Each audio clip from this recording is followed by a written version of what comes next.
15,000 కోట్లలో గ్రాంట్ ఎంత, రుణం ఎంత? కేంద్ర ఆర్థిక మంత్రిత్వ శాఖ మాజీ కార్యదర్శి ఈఏఎస్ శర్మ ఒక లెటర్ రాసిండు ముఖ్యమంత్రి చంద్రబాబు నాయుడు గారికి. మీరు 15,000 కోట్లు ఆంధ్రప్రదేశ్ రాజధాని అమరావతికి ఇచ్చారని జబ్బలు జరుచుకుంటున్నారు.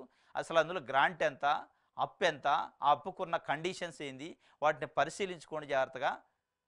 మీరు సంబరాలు చేసుకోవడం కాదు, జబ్బలు జరుచుకోవడం కాదు. అది గ్రాంటా అప్ప ముందు క్లారిటీ తీసుకోండి. అది అప్పు అని క్లియర్గా వాళ్ళు చెప్తున్నారు.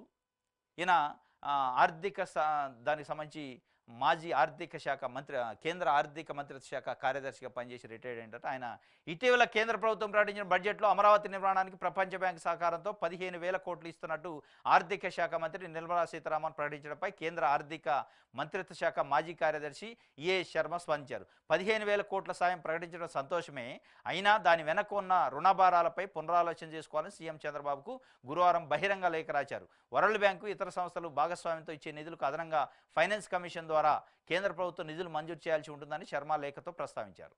ఇది దాని గురించి మాట్లాడలే చంద్రబాబు నాయుడు గారు కానీ ఎన్డీఏ కూటమి పక్షాలు.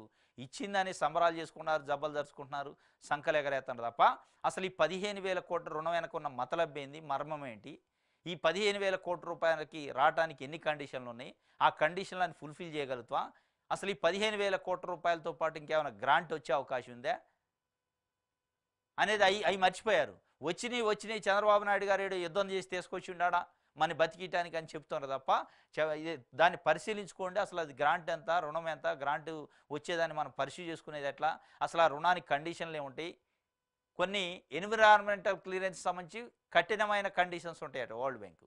అవి పాటిస్తేనే రుణం ఇస్తారు, అట్లా తీయరు. అది పాటించట్లేదని ఎవడన్నా ఒక పిటిషన్ వేసిండు అనుకో, ఇప్పటికే అమరావతి పైన ఎన్జీటీ నేషనల్ గ్రీన్ ట్రిబ్యునల్లో అనేక కేసులు ఉన్నాయి. ఆ కేసుల్ని అడ్డం పెట్టి ఈ రుణం రాకపోయినా ఆశ్చర్యం లేదు. కాబట్టి దాన్ని జాగ్రత్తగా చూసుకోండి అని చెప్పి ఆయన చెప్తున్న పరిస్థితి. ఇది ఒక వార్త.